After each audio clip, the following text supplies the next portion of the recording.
Aku sedang berduka. Suami dan mertuaku malah asyik pergi liburan. Sungguh tak ada rasa peduli sedikitpun. Assalamualaikum warahmatullahi wabarakatuh. Halo Bunda sahabat Ainun. Semoga Bunda semuanya dalam keadaan sehat dan selalu bahagia ya. Sebelum saya lanjut, yuk Bunda absen dari kota mana saja? Dan buat yang sudah like, komen, dan subscribe semoga rezekinya dilancarkan ya. Yuk, langsung kita mulai kisahnya. Hari itu, pagi terasa begitu berat. Langit kelabu, matahari enggan menampakkan sinarnya. Seakan alam tahu bahwa ada duka besar yang akan singgah di hidupku. Aku, Citra, baru saja selesai menyiapkan sarapan sederhana ketika ponselku bergetar di atas meja. Nama tetangga lama ibuku tertera di layar. Aku sempat tersenyum, mengira hanya kabar biasa. Namun suara di seberang begitu gemetar. Citra, ibumu, barusan sudah nggak ada. Ponsel hampir terlepas dari genggaman. Aku terdiam, tubuhku kaku. Apa? Nggak mungkin. Mbak, ibu baik-baik saja kan? Tanyaku dengan suara bergetar. Namun yang kudengar hanya tangis dan lirih doa. Ibumu pergi tenang, Citra. Kami semua ada di sisinya. Dunia seketika runtuh. Air mataku deras. Suaraku pecah.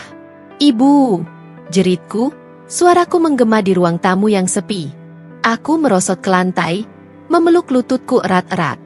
Hanya wajah ibu yang terbayang. Senyumnya, suaranya, pelukannya.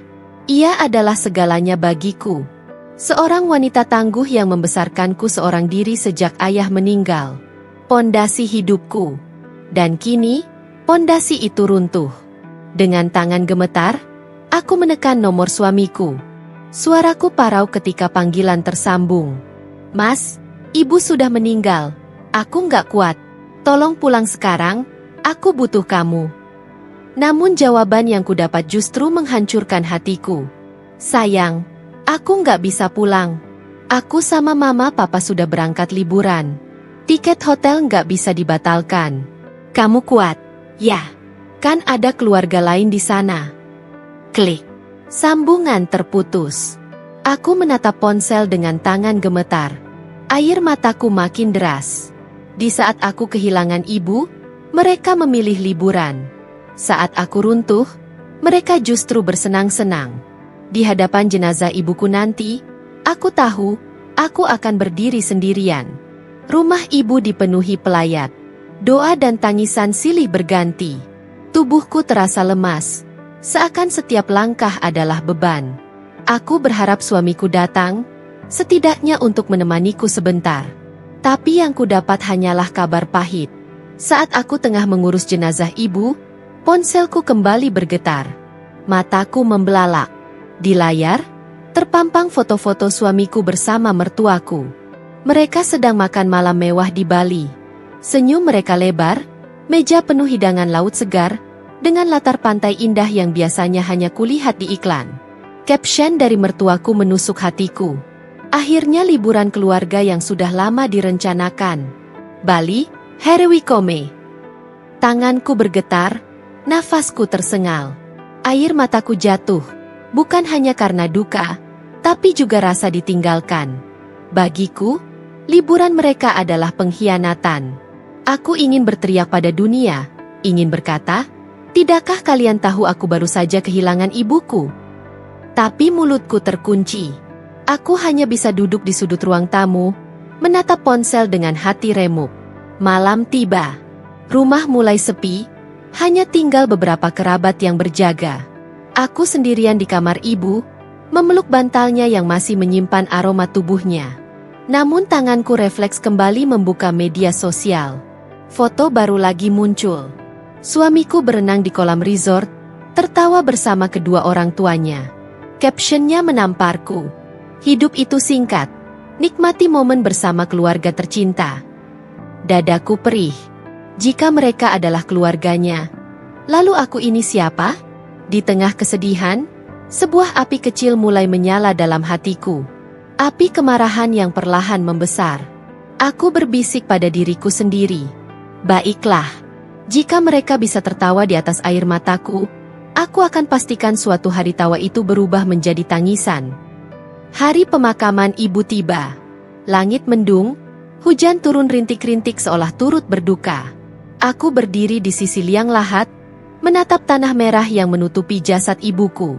Air mataku tak berhenti mengalir, tubuhku lemah. Tetangga dan kerabat bergantian menepuk pundakku.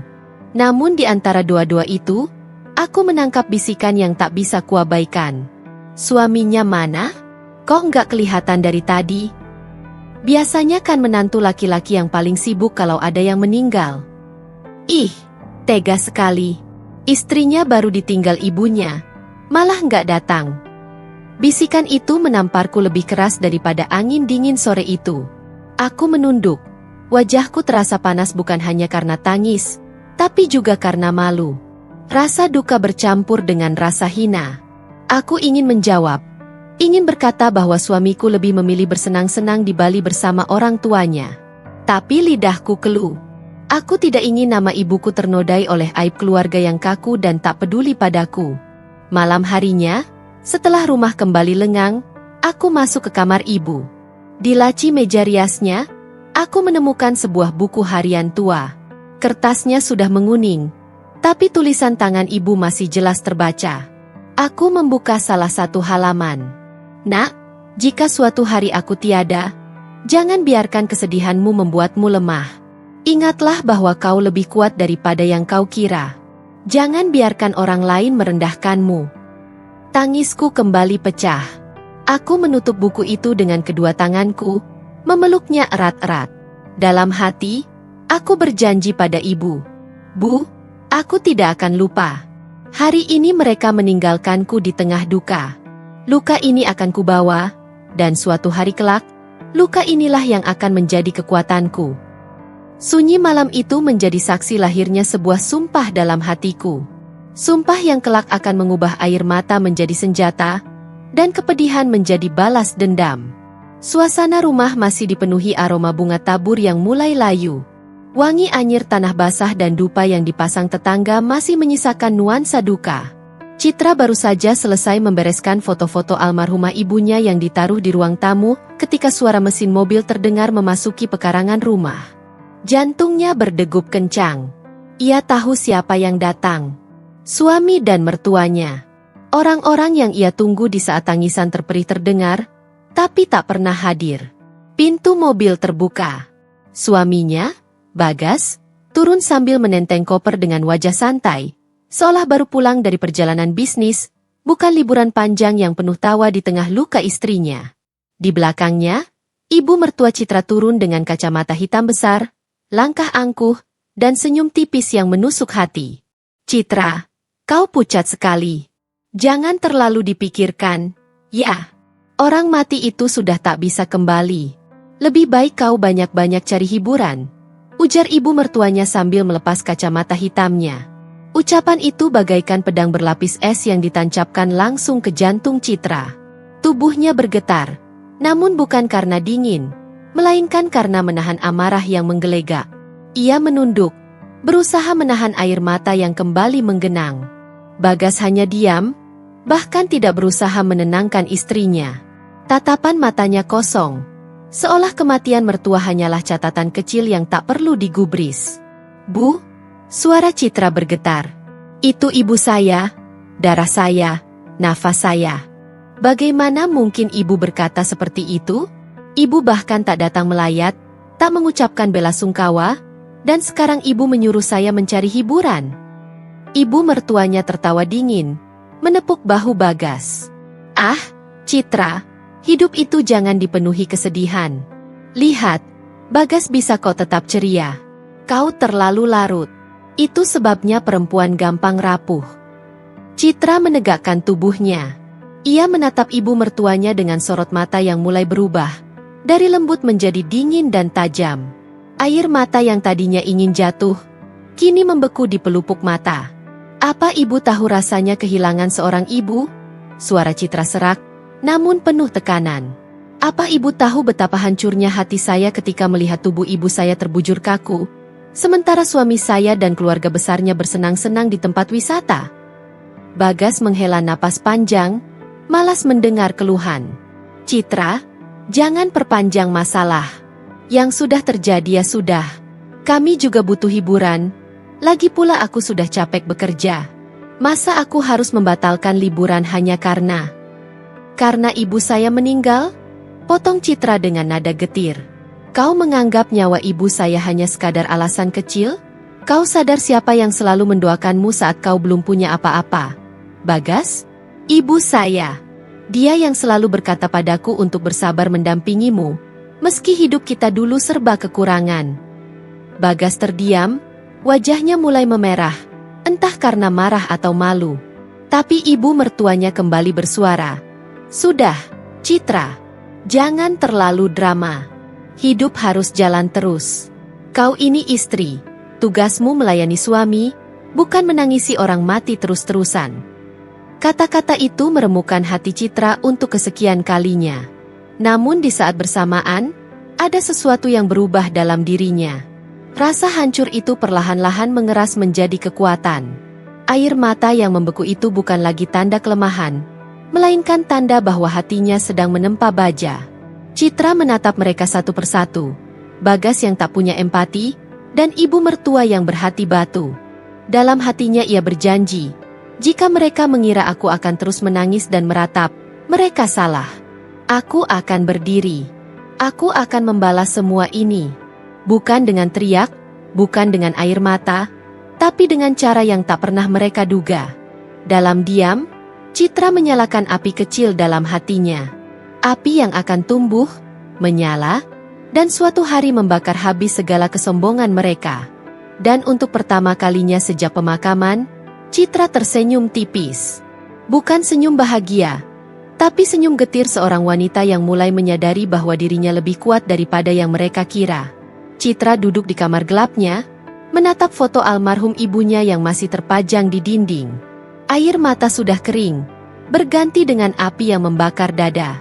Luka yang ditorehkan suami dan mertuanya bukan sekadar penghinaan, tapi juga pengkhianatan yang tidak akan ia maafkan. Ibu, mereka tinggalkan aku di saat aku paling butuh. Tapi aku berjanji, aku tidak akan lagi diam. Aku akan berdiri, dan membuat mereka merasakan pedihnya kehilangan, sama seperti yang kurasakan. Bisik Citra lirih sambil menggenggam erat foto itu. Sejak hari itu, hatinya berubah. Citra yang dulu lemah lembut, sabar, dan selalu mencoba memahami keluarga suaminya, kini digantikan oleh Citra yang penuh tekad. Ia mulai menata hidup dengan cara yang tidak pernah ia bayangkan sebelumnya. Pagi-pagi buta, saat suaminya masih tertidur pulas, Citra sudah duduk di meja makan dengan laptop terbuka. Ia mulai menghitung aset, meneliti rekening bank, dan membuka catatan keuangan rumah tangga yang selama ini ia kelola sendiri. Suaminya memang yang bekerja, tapi semua penghasilan masuk rekening bersama yang sebagian besar dikelola oleh Citra. Tangannya gemetar saat melihat nominal besar yang tersimpan rapi di tabungan. Uang itu hasil jerih payah mereka berdua, tapi sebagian besar berasal dari penghematan yang dilakukan Citra selama bertahun-tahun. Sementara suaminya selalu menghamburkan uang untuk hal-hal tak penting, Citra yang menyisihkan, menabung, dan mengatur semuanya. Uang ini bukan miliknya seorang, ini hasil kesabaranku. Dan sekarang, uang inilah yang akan jadi senjataku. Hari-hari berikutnya, Citra mulai bergerak diam-diam. Ia membuka kembali usaha kecil peninggalan ibunya, toko bahan pangan yang dulu sempat sepi karena ia sibuk mengurus rumah tangga. Dengan tekad baru, ia memodernisasi usaha itu, mendaftar ke platform online, mencari pemasok yang lebih murah, bahkan menggaji 2 karyawan baru. Tetangga yang melihat perubahan itu mulai kagum. Citra kok rajin sekali sekarang? Dulu kelihatan pasrah saja sama suami, gumam mereka. Tapi Citra hanya tersenyum samar. Tidak ada yang tahu, semua ini bukan sekadar mencari nafkah, melainkan menyiapkan jalan menuju balas dendam yang tenang namun mematikan. Suaminya, Bagas, masih saja bersikap seolah dunia baik-baik saja. Pulang kerja, ia duduk santai menonton televisi, bercerita soal perjalanan liburannya dengan bangga, bahkan menunjukkan foto-foto di ponselnya. Citra mendengarkan dengan wajah datar. Sayang, lihat nih, waktu itu di pantai kita naik perahu. Seru banget, kata Bagas sambil tertawa. Namun yang terdengar di telinga Citra hanyalah ejekan. Pantai, liburan. Saat aku menangisi ibu di liang lahat, kau justru tertawa di tepi pantai. Citra tak menjawab, hanya menunduk sambil menyembunyikan tatapan dinginnya. Bagas tidak sadar bahwa dalam diamnya, istrinya sedang menulis rencana untuk mengubah seluruh hidup mereka. Malam itu, ketika rumah sepi, Citra menuliskan tekadnya dalam sebuah buku kecil. Aku tidak akan lagi menjadi istri yang sabar ditindas. Aku tidak akan lagi merelakan harga diriku diinjak. Mereka telah memilih meninggalkan aku di saat tergelap, maka aku akan meninggalkan mereka di jurang kemiskinan. Aku akan merebut kembali kendali hidupku, dan ketika saatnya tiba, mereka akan memohon maaf yang tak akan pernah kuterima. Ia menutup buku itu dengan tenang, lalu menatap keluar jendela.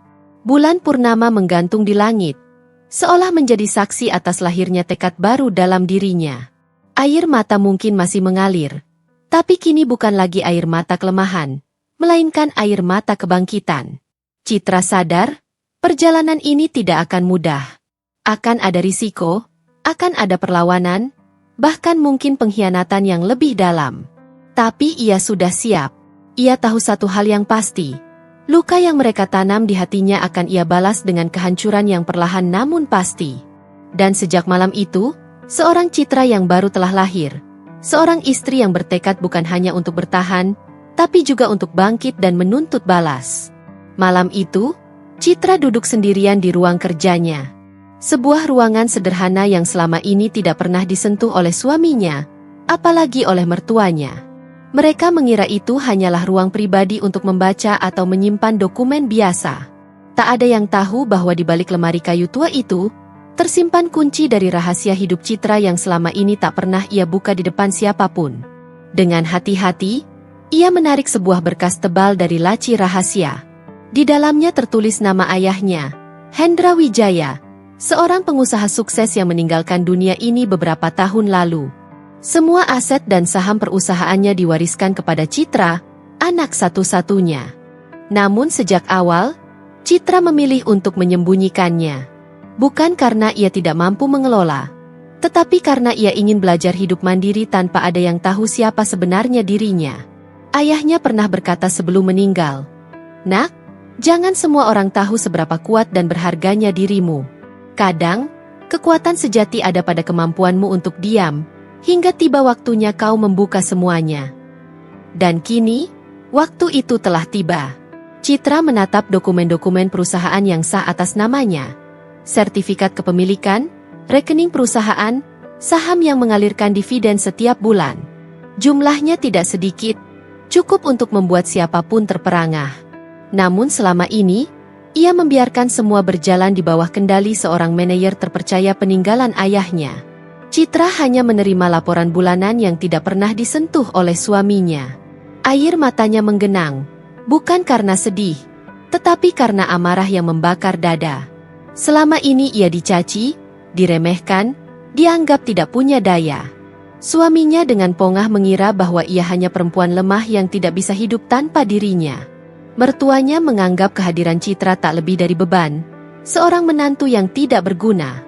Citra menggenggam erat surat kepemilikan perusahaan itu. "Kalian salah besar. Aku bukan perempuan lemah yang kalian injak-injak. Aku adalah putri Hendra Wijaya. Dan aku akan menunjukkan pada kalian, apa artinya meremehkan seorang wanita." Pagi berikutnya, sebelum suaminya bangun, Citra sudah berdandan rapi. Ia mengenakan setelan formal, sesuatu yang jarang ia lakukan di rumah. Ketika suaminya melihatnya, ia hanya melirik dengan heran. "Tumben kamu rapi begitu. Mau kemana?" tanya suaminya dengan nada malas, sambil menyalakan rokok. Citra tersenyum tipis. "Ada urusan penting. Kamu tidak perlu tahu." "Jangan-jangan cuma ikut arisan," ejeknya sambil terkekeh, jelas meremehkan. Namun Citra tidak menjawab. Ia hanya melangkah pergi dengan penuh wibawa. Dalam hatinya, ia tahu, sebentar lagi lelaki itu akan terdiam ketika rahasia besar ini terbongkar. Di kantor pusat perusahaannya, para karyawan menyambutnya dengan penuh hormat. "Selamat pagi, Bu Direktur," Sapa mereka dengan senyum hangat. Citra membalas dengan anggukan, matanya berkilat. Ini adalah dunianya.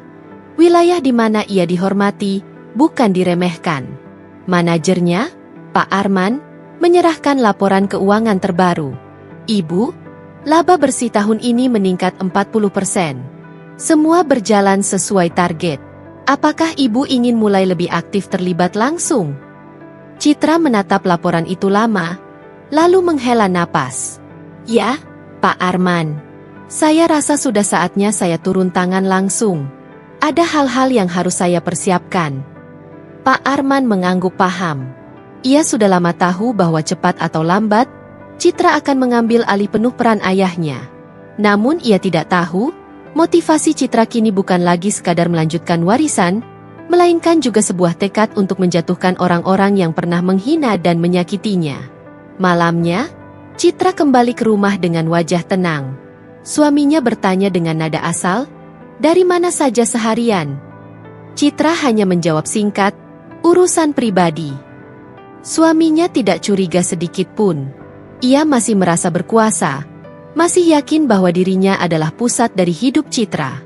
Namun di dalam hati, Citra telah menyusun langkah demi langkah. Ia tahu waktunya semakin dekat. Semua kekayaan yang disembunyikan selama ini akan ia gunakan sebagai senjata pamungkas. Dan ketika saatnya tiba, suami dan mertuanya akan merasakan bagaimana rasanya diremehkan oleh orang yang selama ini mereka injak-injak. Citra menatap langit malam dari jendela kamarnya. Angin berhembus pelan, seakan menjadi saksi bisu tekad seorang istri yang selama ini diam, namun kini siap bangkit. Kalian pikir aku perempuan biasa, tapi mulai sekarang, aku adalah badai yang akan meluluhlantakkan hidup kalian. Citra duduk di ruang kerja pribadinya.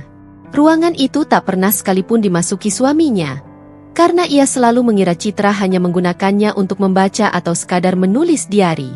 Padahal, dari meja kayu besar itu, Citra mengendalikan banyak hal, perusahaan, investasi, hingga jejaring bisnis yang dibangun almarhum ayahnya. Jari-jarinya menari di atas laptop, memeriksa laporan keuangan terbaru. Perusahaan dalam kondisi stabil, keuntungan meningkat. Saatnya aku berhenti memberi mereka kenyamanan, gumamnya lirih, namun penuh ketegasan. Malam itu, ketika Arman, suaminya, pulang dengan wajah puas habis berkumpul bersama teman-temannya, ia tidak menyadari perubahan yang mulai terjadi. Mobil mewah yang biasa ia gunakan ke kantor sudah terjual diam-diam. Yang tersisa hanyalah mobil standar keluaran lama yang sudah jarang dipakai. "Kenapa mobilku tidak ada di garasi?" tanya Arman dengan nada tinggi. Citra menatapnya datar. "Mobil itu bukan milikmu, Arman. Itu milikku. Dan aku sudah menjualnya." Arman terdiam, seolah tak percaya dengan ketenangan nada suara istrinya. Biasanya, Citra selalu meminta maaf setiap kali Arman marah. Tapi malam itu, wajahnya dingin, tanpa rasa bersalah sedikit pun. Keesokan harinya, kartu kredit yang biasa digunakan mertuanya untuk belanja bulanan di supermarket besar sudah diblokir. Mertua Citra, yang terbiasa hidup bergelimang fasilitas, langsung menelpon dengan suara melengking. "Citra, kenapa kartunya tidak bisa dipakai? Malu aku di kasir tadi, hampir tak bisa bayar." Citra menanggapi dengan suara lembut namun menusuk. "Oh, itu memang sudah aku batalkan. Mulai sekarang, kalau ibu ingin belanja, gunakan uang sendiri." Suasana hening sejenak di seberang telepon sebelum mertuanya meledak dengan makian. Tapi Citra sudah tidak peduli. Dulu, ia selalu berusaha menjaga hati mertuanya meskipun sering direndahkan. Kini, hatinya telah membeku. Hari-hari berikutnya menjadi mimpi buruk bagi Arman dan orang tuanya. Rumah besar yang mereka tempati mendadak listriknya diputus sementara, karena Citra sengaja menunda pembayaran yang selama ini ia tanggung sendiri. Makanan yang biasanya melimpah kini sederhana. Uang saku yang biasa mengalir deras untuk kebutuhan Arman dan mertuanya lenyap begitu saja. Namun, yang paling menyakitkan bagi mereka adalah ketika Citra mulai mengendalikan langsung perusahaan yang diam-diam juga menaungi tempat Arman bekerja.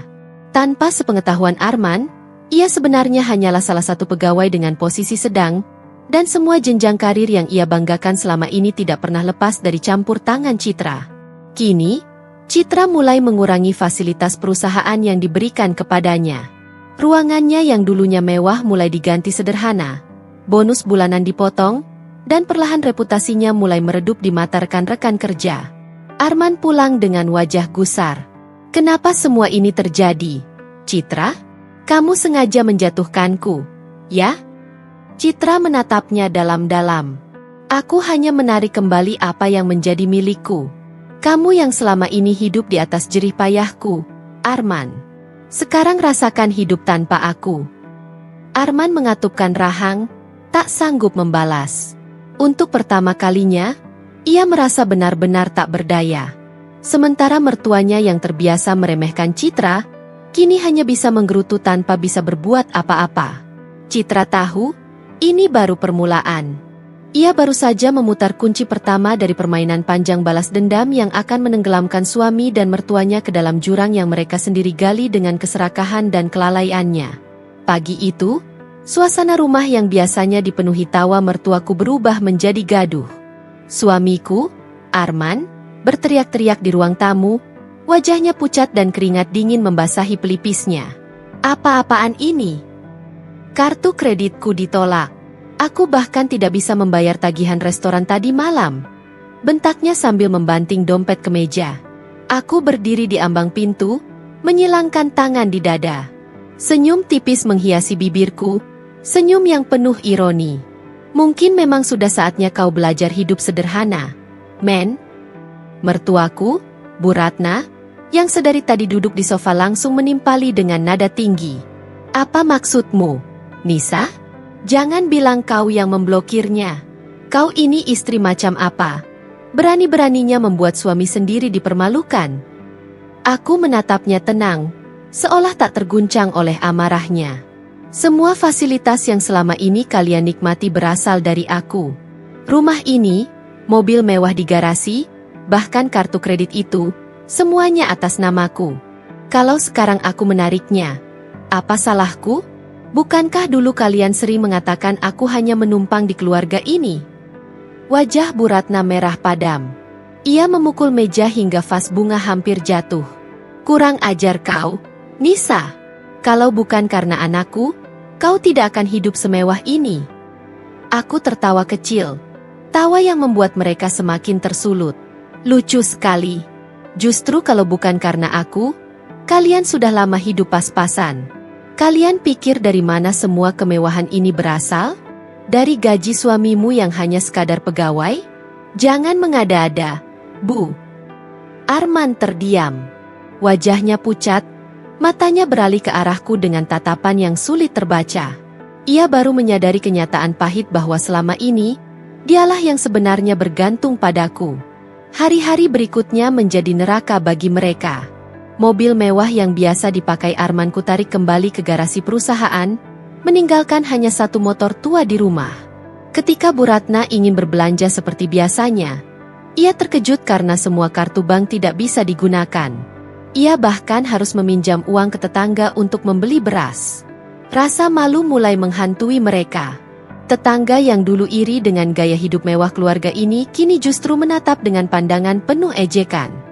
Gosip beredar bahwa keluarga Arman jatuh miskin mendadak. Aku hanya mengamati dari kejauhan.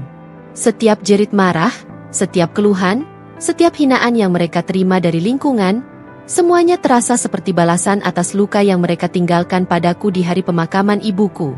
Suatu sore, Arman pulang dengan wajah kusut. Bajunya kusut, dasinya terlepas, dan tatapannya kosong. Aku dipermalukan di kantor. Aku tidak bisa membayar cicilan mobil. Semua orang menertawakanku. Nisa, kembalikan semuanya. Aku mohon. Aku memandangnya lama, mencoba membaca hatinya.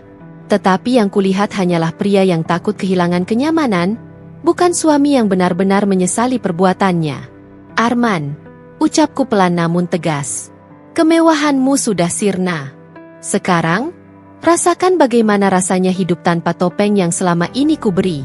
Anggap ini pelajaran dariku. Jangan pernah lagi meremehkan seorang istri yang kalian anggap tak berarti. Air mata mulai membasahi matanya. Namun aku tetap tak goyah. Dalam hatiku, aku tahu ini baru permulaan. Kehancuran mereka belum sepenuhnya dimulai. Malam itu, hujan turun deras. Di balik kaca jendela rumahku, aku duduk tenang dengan secangkir teh hangat di tangan. Suara derasnya air yang jatuh dari langit seakan menjadi latar sempurna untuk menenangkan batinku.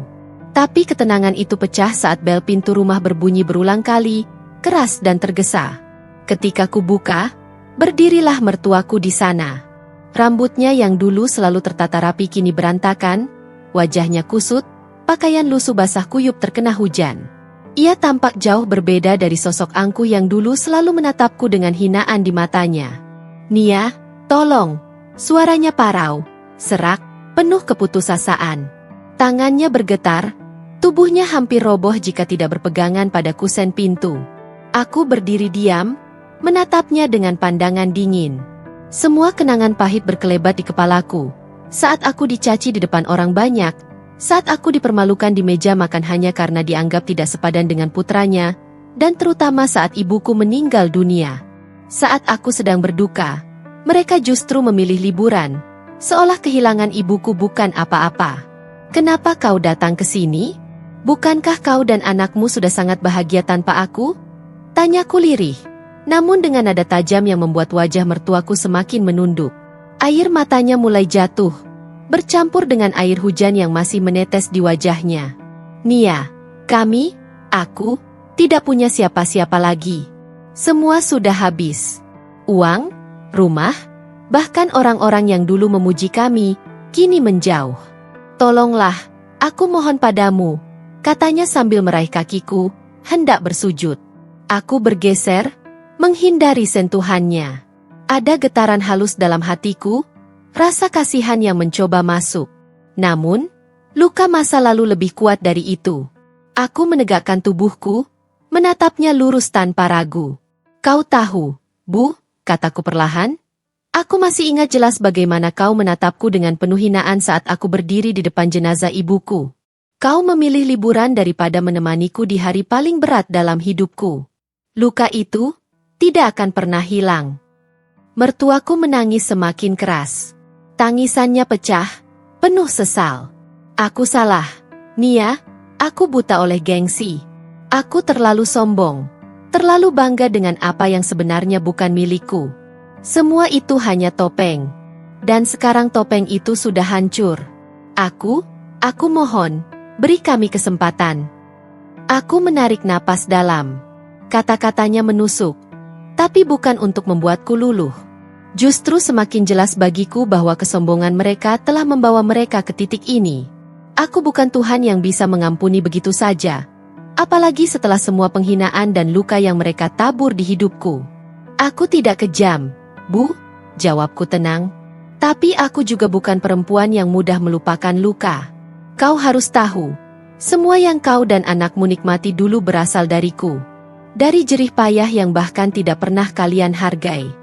Dan sekarang, sudah waktunya kalian merasakan dunia nyata tanpa semua itu."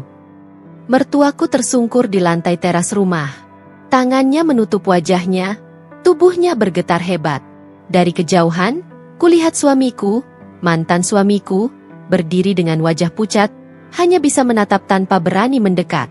Mungkin ia malu, atau mungkin ia tahu bahwa bagiku, wajahnya kini hanya simbol dari pengkhianatan dan kepalsuan. Aku menutup pintu perlahan, meninggalkan mereka dalam derasnya hujan. Di balik pintu, aku bersandar, memejamkan mata. Bukan karena aku goyah, tetapi karena aku menyadari bahwa balas dendam yang kujalankan benar-benar telah membuatku berada di posisi ini. Kuat, tak tergoyahkan, dan mereka hancur berantakan. Untuk pertama kalinya setelah sekian lama, aku merasa tenang. Jeritan mertua bukan lagi beban, melainkan pengingat bahwa roda kehidupan benar-benar berputar. Kabar itu menyebar cepat. Semua orang di kantornya tahu bahwa suamiku bukanlah sosok pekerja keras yang selama ini dibanggakan, melainkan seorang pria yang hidup sepenuhnya dari harta istrinya.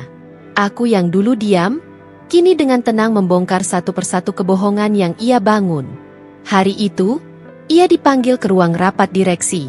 Kursi yang dulu ia duduki dengan penuh percaya diri, kini seakan menjadi kursi penghakiman.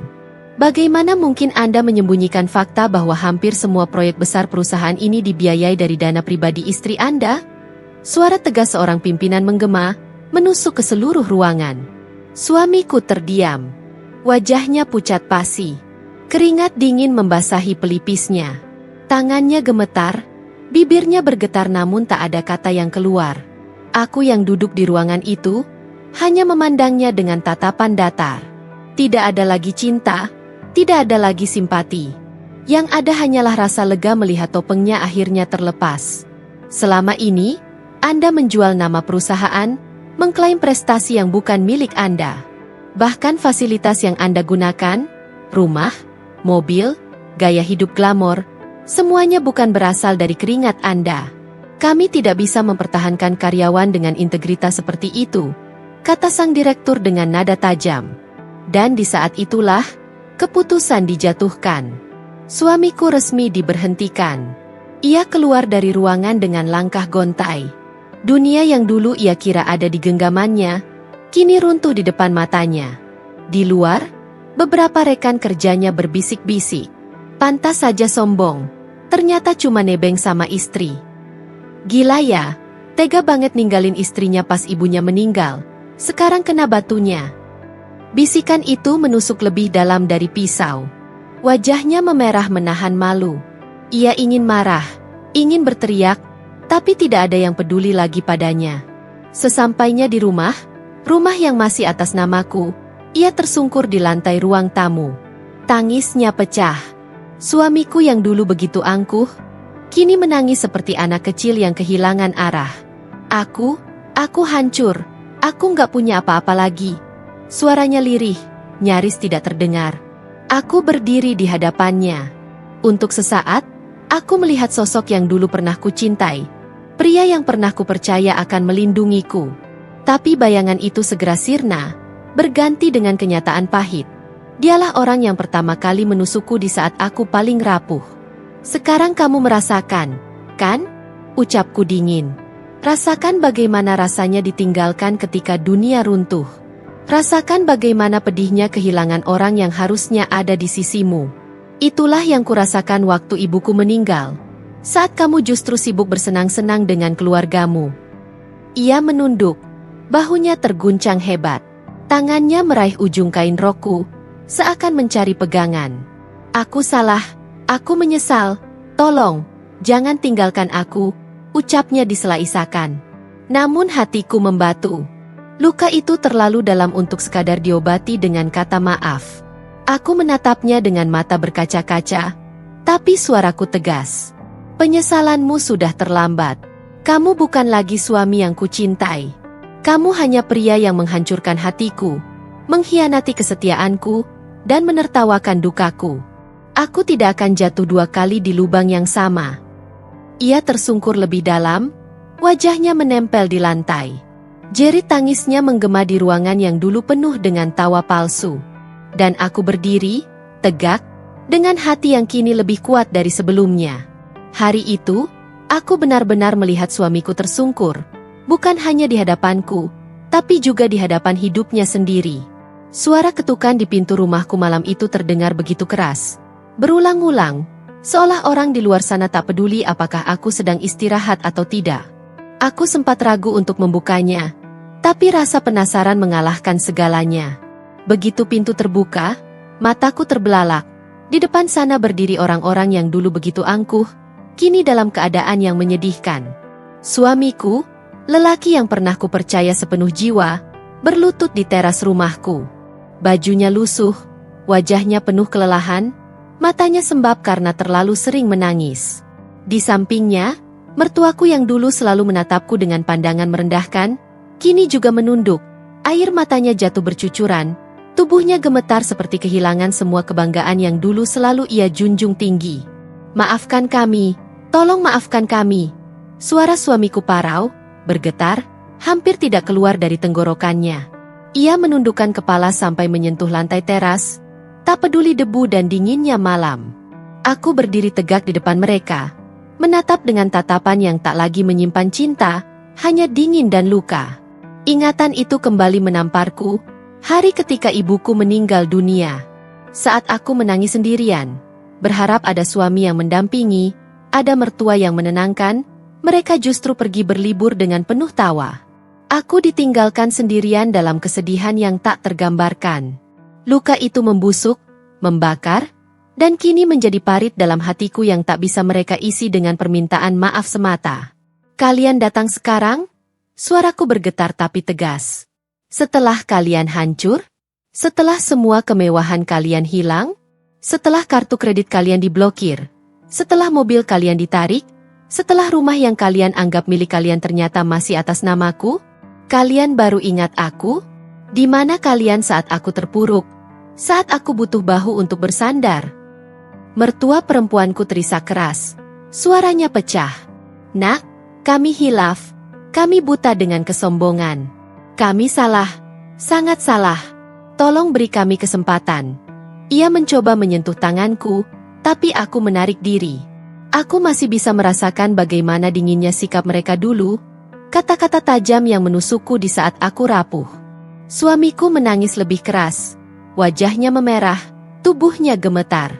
Aku tahu aku tidak pantas disebut suami. Aku tahu aku mengkhianati kesetiaanmu. Aku meninggalkanmu ketika kau paling membutuhkan aku. Aku menyesal. Aku hancur. Tapi kumohon, aku tidak punya siapa-siapa lagi selain dirimu. Aku mohon, jangan tinggalkan aku seperti ini. Hatiku bergetar sejenak, tapi aku cepat-cepat menegaskan diri. Air mataku hampir jatuh. Namun aku mengeraskan hati. Aku ingat setiap kata yang pernah keluar dari mulut mereka. Kamu itu hanya beban. Kami tidak butuh orang seperti kamu di keluarga ini. Hidupmu menyusahkan kami. Kata-kata itu menusuk lebih tajam daripada pisau. Aku menatap mereka. Air mataku kini jatuh tanpa bisa kutahan. Kalian minta maaf. Tapi apakah maaf bisa menghidupkan kembali ibuku? Apakah maaf bisa menghapus kesepian malam-malamku ketika aku berduka sendiri? Apakah maaf bisa menghilangkan rasa hina yang kalian tanamkan padaku? Tidak. Luka ini terlalu dalam, terlalu perih untuk sekadar ditutup dengan kata, maaf. Suasana malam semakin mencekam.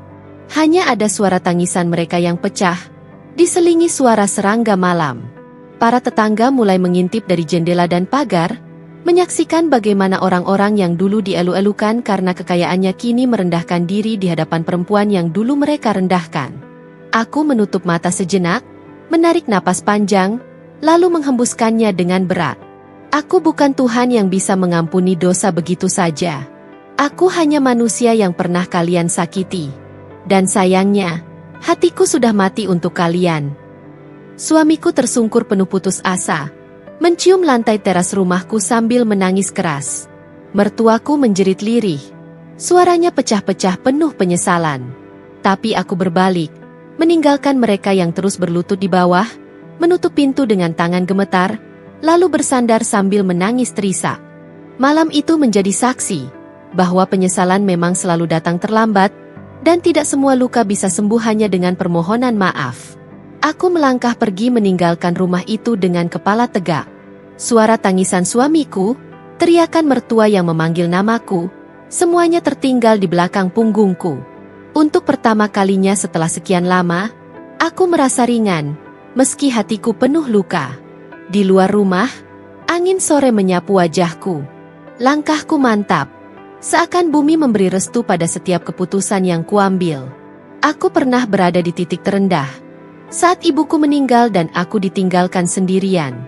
Saat itu, mereka memilih bersenang-senang, berlibur, mengisi perut mereka dengan tawa, sementara aku berlutut di tanah, menangis di samping jenazah ibu yang kaku dan dingin.